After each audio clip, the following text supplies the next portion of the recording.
Fight on State. Coach? So, like always, I want to thank everybody for coming and covering Penn State football. I'm going to keep it brief because I know you guys got a bunch of questions. But obviously, want to start by giving Nebraska credit. And I think the story of the game was turnovers in the first half. That's been a similar challenge that we have had, this year.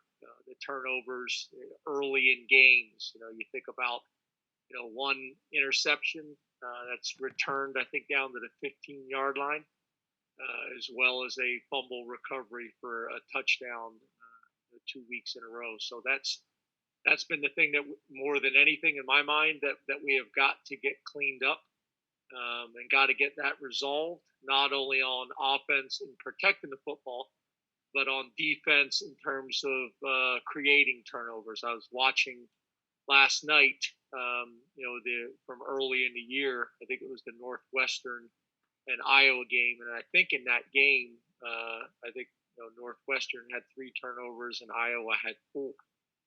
So I think that's the biggest story. I thought we battled like crazy in the second half. We won the second half 17-3. Defense gave up 3 points and 95 yards total in the second half. Our field goal execution was good, but obviously we need to score more touchdowns and not field goals. We got to punt the ball. We got to punt the ball better. That's something that, from a field position standpoint, that we haven't been able to do consistently this year, and that's going to be important, especially against this Iowa football team that's really good in the return units. So, that's kind of a quick summary of Nebraska. And then obviously the last thing on Nebraska is obviously Will Levis came in and did some good things and gave us a spark. When you get into Iowa, we've been fortunate to have some great games since I got here. 6 games against this program, and they've been great games, and we've been fortunate to find ways to get wins, all different types of ways to get wins. Obviously, Kirk Ferentz is he's the vet in the Big Ten, been the head coach at Iowa for 22 years. Obviously, they do a great job. They play hard, they play sound, they play fundamental football. Typically, they've been built up front with their front 7 on defense, and their offensive line and tight ends on offense. But on that same note, I think since 2017, I think they've led the country in interceptions. So that will be a challenge for us. But I got a lot of respect for Coach Ferentz and the Iowa football program. Like I said at the beginning, we've been fortunate to have a pretty good amount of success over the last 6 years, which was probably somewhat different than how it was the few years before we got here. And obviously we got to do everything we possibly can to find a way to get a win on Saturday, which would be really important for our program, be really important for, most importantly, our players and coaches and our fans and community. So going to be a tremendous challenge, but looking forward to the opportunity. So open it up to questions. We'll start with Mark Brennan, Fight on State. Rich Scarcelli, you're on deck. Hey, James, thanks for taking the time today. You too, Mark. Hey, have you settled on a starting quarterback? If so, can you tell us who it is and how you came to the decision? And if not, can you take us through the timetable of how you'll figure that out this week? Yeah, obviously I knew that question was coming, and I get it. We have not made that decision or announced that decision yet.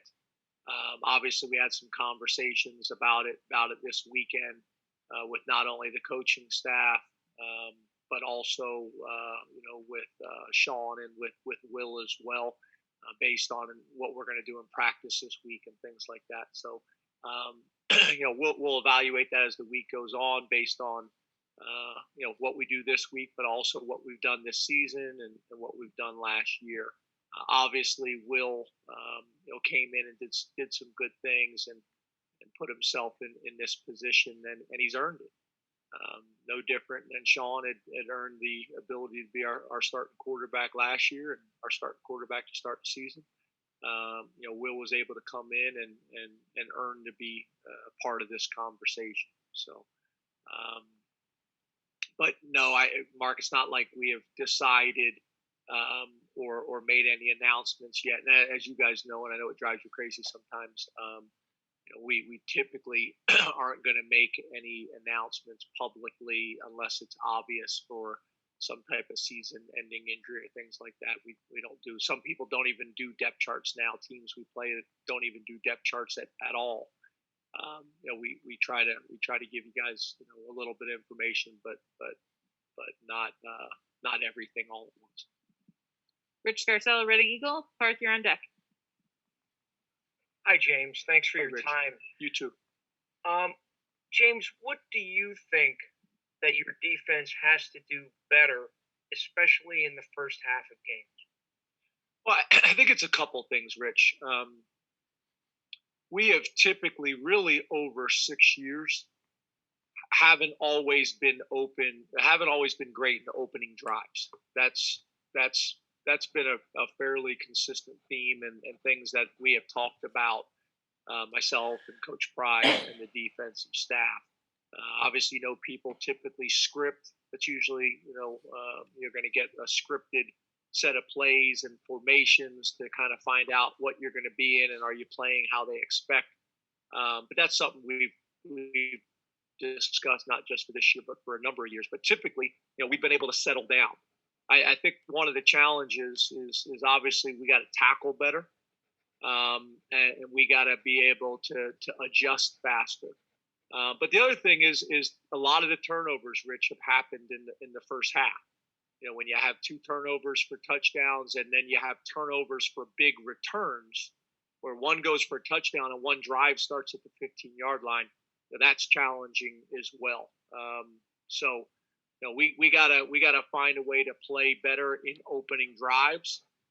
We gotta protect the ball on offense, and we gotta play our brand that we've been playing on defense in second halves earlier in games. But I think more than anything, it's tackling, and it's being able to adjust to all the different looks that we're getting early in games, and being able to understand there's going to be some things that show up in games that it's the first time that you're seeing it. And you have to trust your training and fall into your empty rules or fall into your unbalanced rules or whatever they are for that week, because you just can't cover everything in a week, especially in opening drives. Parth Upadhyay, Center Daily Times. Audrey Snyder, you're on deck. Coach, appreciate the time this afternoon. Thank you. You too, Parth.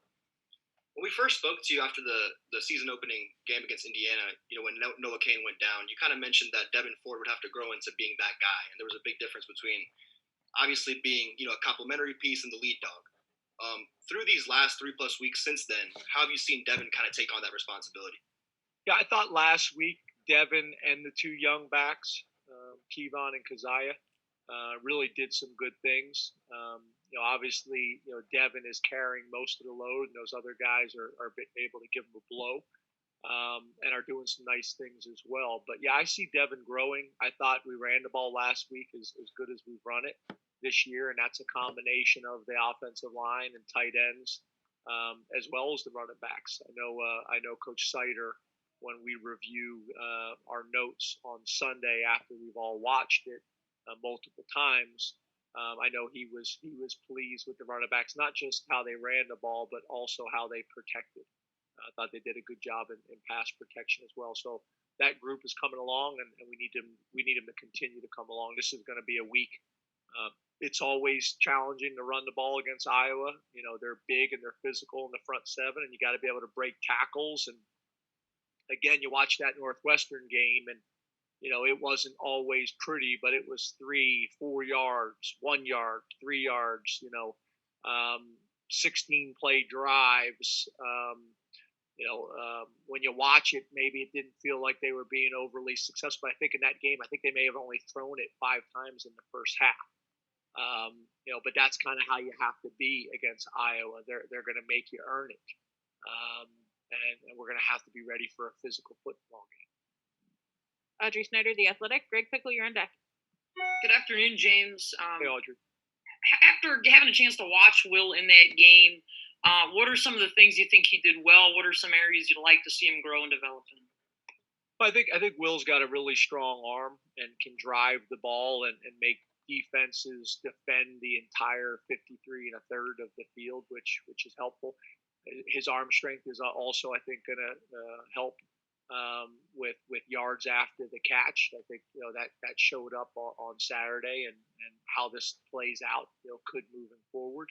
I think one of the areas that he would admit that he needs to get a little bit better on is some of his touch. When to take a little bit of the octane off the pass and put it in a position where our guy has a chance to go up and make the play. And that's kind of all the little subtle things of playing the quarterback position. Everybody loves the big, strong arm, which he has. But it's also, knowing when to take a little something off it and throw for touch. And then I think the other thing that he did well on Saturday, obviously he's a big physical runner. We saw it last year against Ohio State. Not only is he able to make people miss, but he tends to fall forward on runs. And, a couple of the runs, even on short yardage where, he got hit, even sometimes in the backfield, was able to, carry a guy for a yard to get the first down and to keep the drive alive. So he played hard and he played with passion and did some good things. We just got to make a few more throws and again continue to improve in some of the touch aspects of the game. Greg Pickle, Penn Live. Elton, you're on deck. Good afternoon, Coach. Thanks for your time. You too, Greg. Curious what the film told you about the way your line performed once Caden Wallace came in and Will Fry kicked in the guard, and if you saw enough from that to make that your starting group moving forward. Yeah, again, as you know, I won't announce starters at this time, but yeah, we thought Caden did some good things. I mean, obviously that's why we got him in there for that many reps, because he just continues to gain confidence. He is big and strong and powerful and light on his feet. I also think having Will Fries at guard, I think also helps Caden, because he's got an older, experienced guy right next to him who's played a lot of football for him. So that's been helpful, that combination. We've also been able to rotate some other guys in there, Juice Scruggs and CJ and Miranda.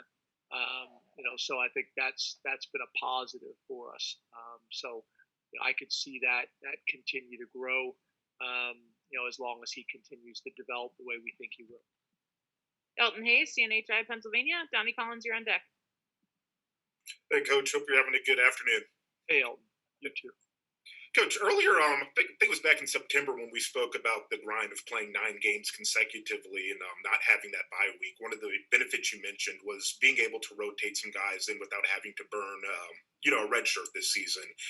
I wanted to know, 4 games into the season, how that's benefited you so far, and what are some things that you, how have you been able to use that to your advantage? Yeah, obviously, typically early in the season, out of conference games and things like that, you can gain experience, or you're playing well and you're able to get up by a few points and able to get some guys in the game that you want to be able to get reps. But all the games have been such battles that it's hard to take your starters off the field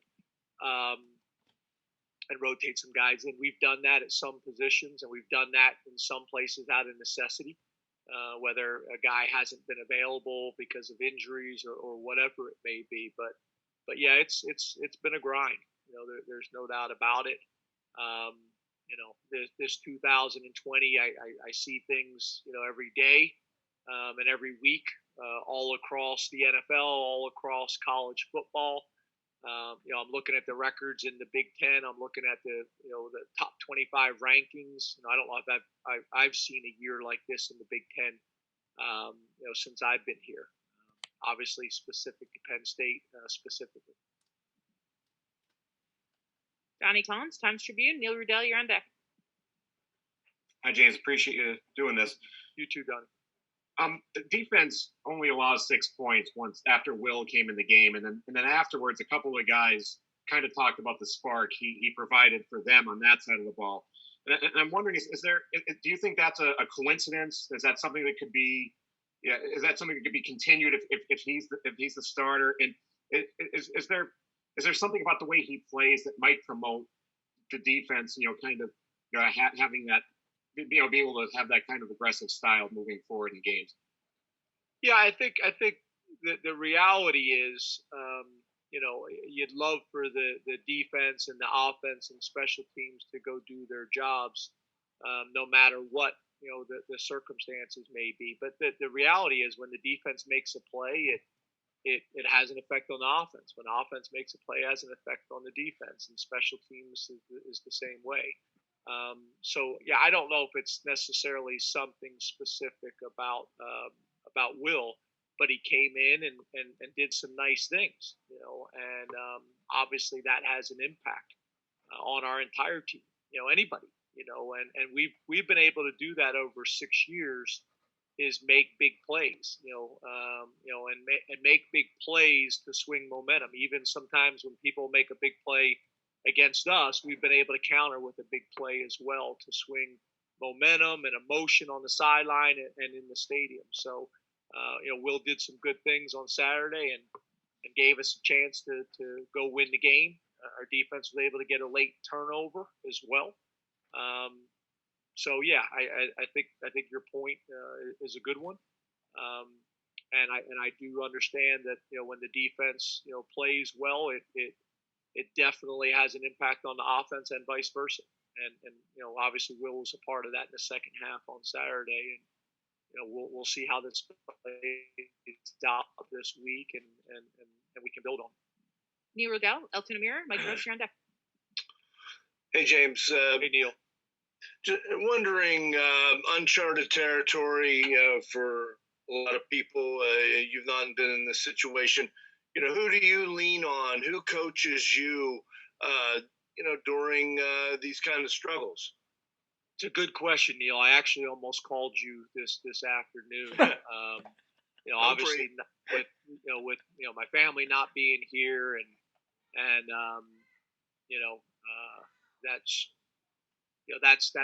a good question, Neil. I have people that I call, and people that reach out to me. I've had a bunch of people reach out to me, which is nice. But I'm trying to be there for the players. I'm trying to be there for the coaching staff, and to help us navigate through these times that none of us have been through before, ever. And that is specific to football, but that also is family issues. That's COVID issues. That is academic issues. That's normal growing pains of 18 to 22-year-old young men. It's all of it, and that's my job and my responsibility as the head coach, is to support everybody, and give direction and give a path, and get people excited and motivated during a time when that's challenging to do. But I also try to remind myself every single day, how blessed I am, and how fortunate I am. I think about what Journey Brown has gone through this year.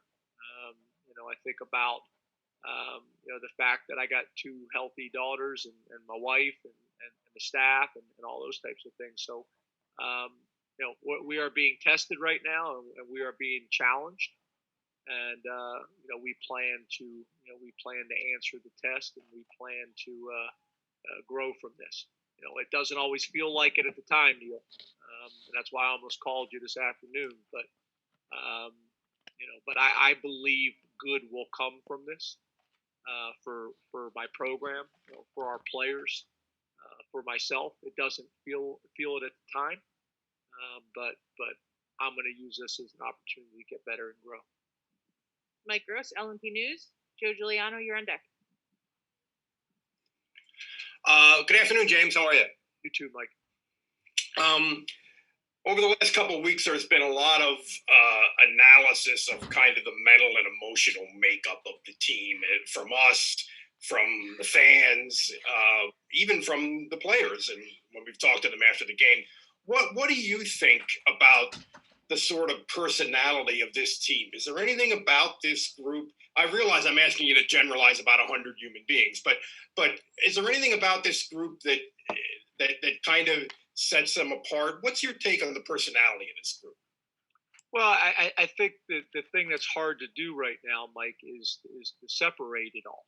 I think you got to look at all of the circumstances. You got to look at our team. You got to look at our coaching staff. You got to look at what the off season was like. You got to look at the internal challenges that we've had. You got to look at the external challenges we've had. You got to look at things specific to Pennsylvania, specific to Penn State. All of it. It all factors in. All the positive things have an impact, and all the negative things have an impact. But the reality is, it is what it is. And I know people turn on their TVs on Saturday afternoon, and they want to be able to have an escape away from their lives and enjoy Nittany Lion football and Penn State football. And and we have a responsibility to go out there and play well. But yeah, when you got 18 to 22-year-old men, and you got 100 of them and a staff, all the things and all the challenges that I see in the NFL and that I see across college football right now. I think of all the stuff with COVID, all the changes in our program, all the things that we're doing. One of the issues that we continue to have issues with is false positives. We've had 39 false positives, where that means 39 people missing practice, and we're at, I think, a higher rate than anybody in the conference, and trying to find out why. Because every time we have one of those guys, they miss a practice. So I will say that, again, there's a silver lining and everything, and the positive is, knock on wood, those are not positive COVID tests, which is something we've worked really hard to keep everybody as safe and healthy as we possibly can. But I guess what I'm saying, Mike, is it's just hard right now to do that, because there's just been so many things going on. I will say that from what I've seen, this team cares deeply about one another. This team battles, for 4 quarters. We showed that last week and gave ourselves a chance to win at the end. But everybody's trying to navigate this, and there's not too many of us that have been through this before, specifically at this level. Joe Giuliano, Philadelphia Inquirer. New bias, you're on deck. Hello, James. Hey, Joe. After your film study of Saturday's game, what did you feel were the biggest problems in the red zone? What would you have to do to rectify those problems? And was being a second teamer coming into the game, was Will prepared enough to handle all those red zone responsibilities? Yeah, so good question. I think a couple things. I think, when you get into the red zone, everything is magnified. The details are all magnified because all the windows shrink. There's just less space for the defense to cover. They don't have to defend any vertical routes. It's all horizontal and high lows. So all the details get magnified down there, and precision, is critical. And I also think that's where the touch comes in. The touch comes in of, rather than driving the ball across the field, it's dropping the ball into certain zones and certain areas and things like that. So there's no doubt that we have to improve there. The days of field goals in college football, don't get me wrong, they're important, but you got to be able to score points, and you got to be able to score touchdowns if you want to win at a high level. Early on in the season, Joe, I thought it was, we weren't running the ball effectively enough. I thought we ran the ball better on Saturday, but you got to be able to do both. You got to be able to run the ball, and you got to be able to threaten people and stretch people and challenge people in red zone combinations, and then be able to touch, be able to either drive the ball or drop the ball into tight windows. New bias, Will Warren, Pittsburgh Post-Gazette. T. Frank, you're on deck. Coach, I was going to ask you a football question, but your answer to Mike kind of made me think.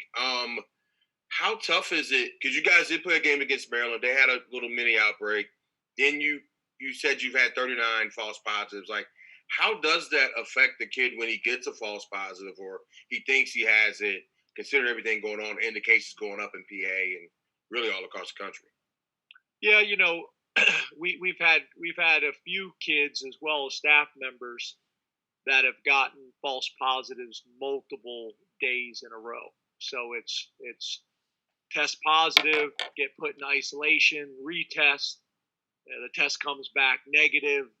Later in the day, typically about halfway through practice, because the way we're set up here in State College, our retesting is about an hour and 45 minutes away. So we have to drive it an hour and 45 minutes away, get a test, wait for the test results, and then bring them back. Where obviously depending on where your school is located in the town and the city and things like that, there's just everybody's got different circumstances and challenges to deal with. But yeah, it can be an emotional roller coaster. Throughout the week, you got staff members, that are going through it, and then other guys, GAs or analysts, have to jump into that role for practice that day. I do know, talking to one of our coaches, another school that he used to work at, I think was down six coaches one day, in a practice. So again, this is what 2020 has brought us, and we got to find a way to navigate it the best we can. But it's not a level playing field across college football. It's not the same.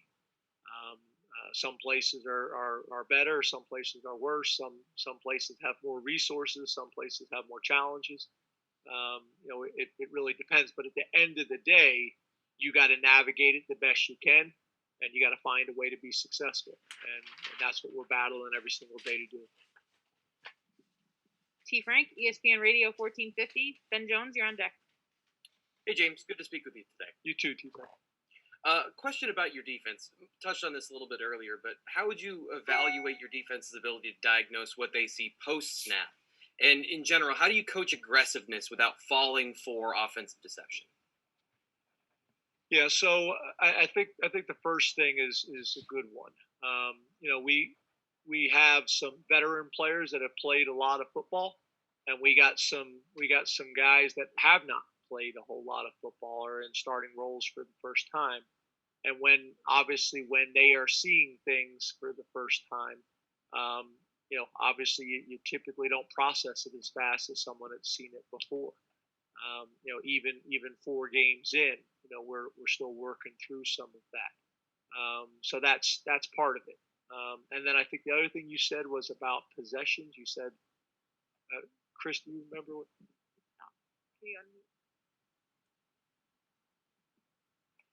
Yeah, how do you coach aggressiveness without falling for offensive deception? Oh, deception. That's what you said. Okay, excuse me. Yeah, I think that's the fine line, and that's where the details of the film study. That's where the details of coaching matter in terms of the angles you take.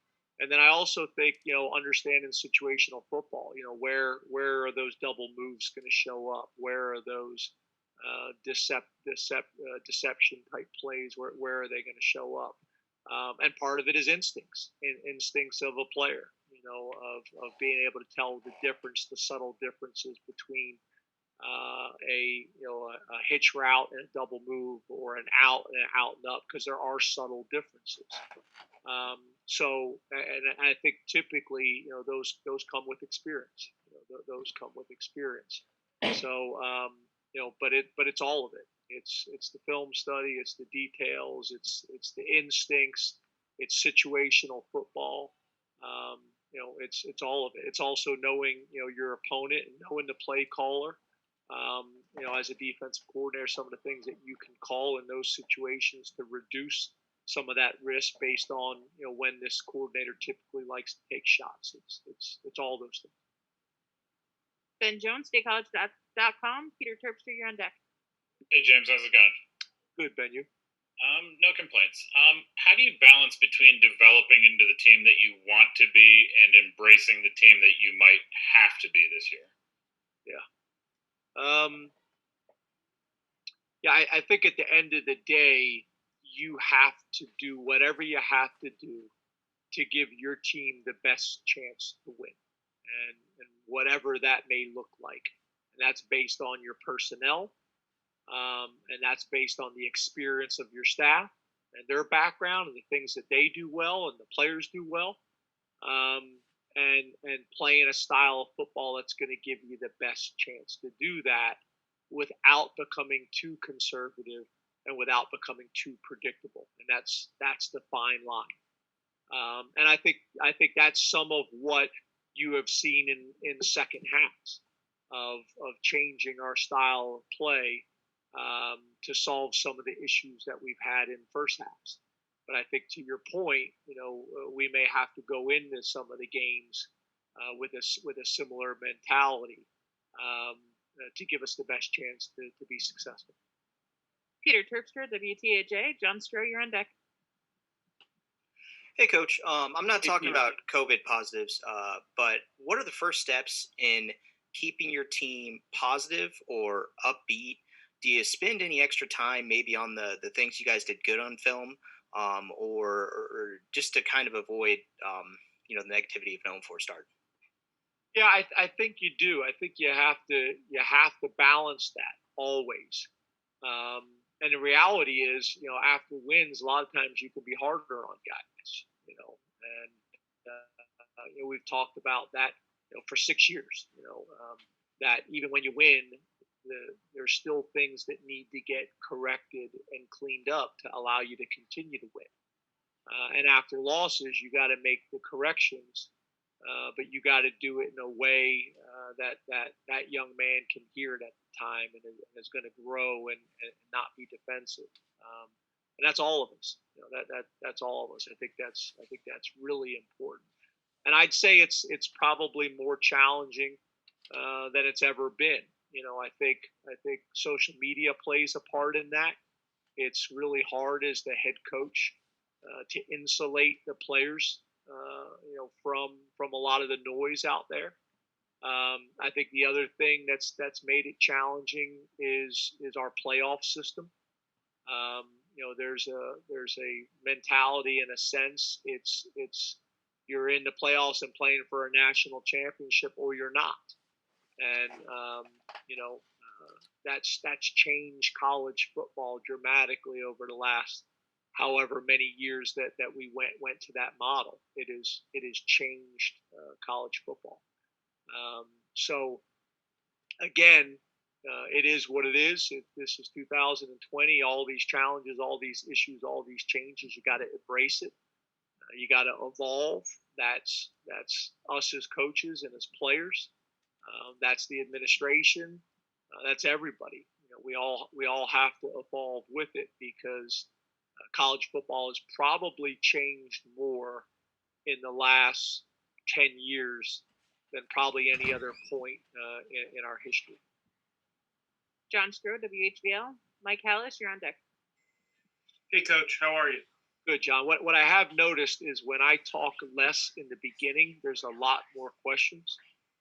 So I probably need to talk more. No disrespect, John.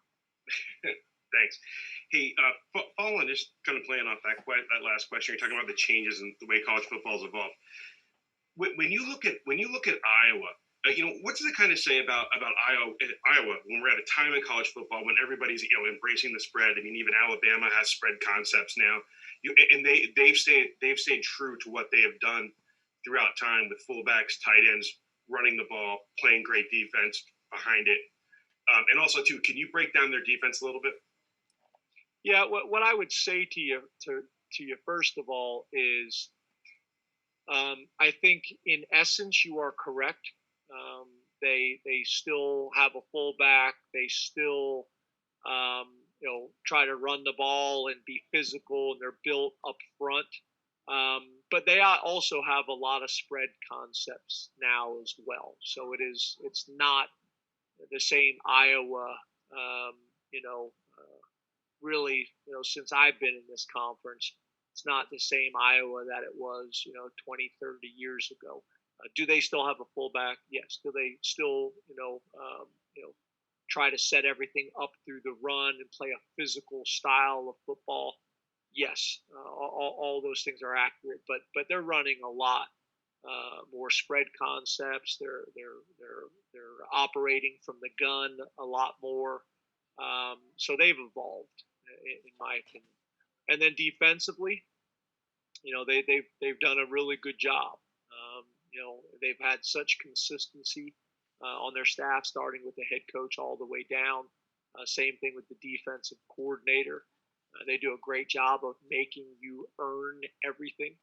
Play a lot of zone coverages, have a lot of eyes on the quarterback, which I think has been a big part of their ability to lead the country in interceptions, I think, since 2017. I would say that they base out of a quarters philosophy, whether it's quarters, whether it's quarter, half. On the back end, they're always one of the bigger fronts that we play. They're obviously over 300 pounds, typically at D tackle, and have length, usually 6'4" or taller. And then same thing at defensive end. They're usually 270, which are usually on the bigger side of the defensive ends that we face. And they usually have tremendous length. They're still long this year, not as long as they've been in the past, like the 6'6", 6'7" guys that they've had. They're stout and physical at the linebacker position. And they blitz enough to keep you honest and create situations where you're 5 individual blocks that all have to win, or you're going to give up pressures to the quarterbacks. But I think that's the biggest thing. They make you earn it, and they've created turnovers. And I think they can spend a lot of their time because they don't change a whole lot on defense. Now, I would say that.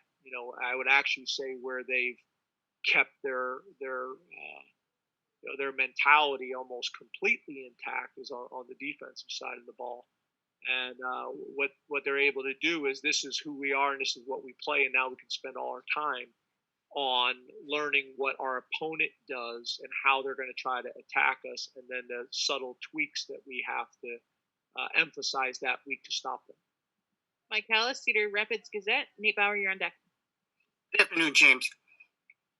You've sort of answered this question partially, at least earlier in this, but the fragility of college football programs. It's not just, in terms of wins and losses, it's not just you. It's within your division. You mentioned the rankings. You mentioned the Big Ten standings. How fragile are college football teams? Well, I don't know about that the way you described it, but what I would say is, you have a group of programs that are battling like crazy to take that next step, and that is probably more challenging than it's ever been. And again, I think the focus and the emphasis, you look at what we've been able to do the previous 4 years, but then also you couple that with the expectations and the standards. But college football's changed. It's changed dramatically. Expectations have changed. Resources have changed. Facilities have changed. And I think, to your point, this year I think is probably magnifies it for probably reasons outside of what you're discussing. But I think a lot of it is just based on who the school is, kind of where they're at, what their history and traditions are, and how they view where they want to be. Specifically, when you talk about the college football playoffs, and how that all plays out. It's really interesting dynamic that we've created. It's made college football really exciting in the playoff, and I think this is why there's been a lot of discussions about expanding it. But it's also had a major impact on the bowls. It's had a major impact on bowls. and it's had a major impact on regular seasons. Last two questions. Nate Bauer, Blue White Illustrated. Tyler Donahue, you're on deck.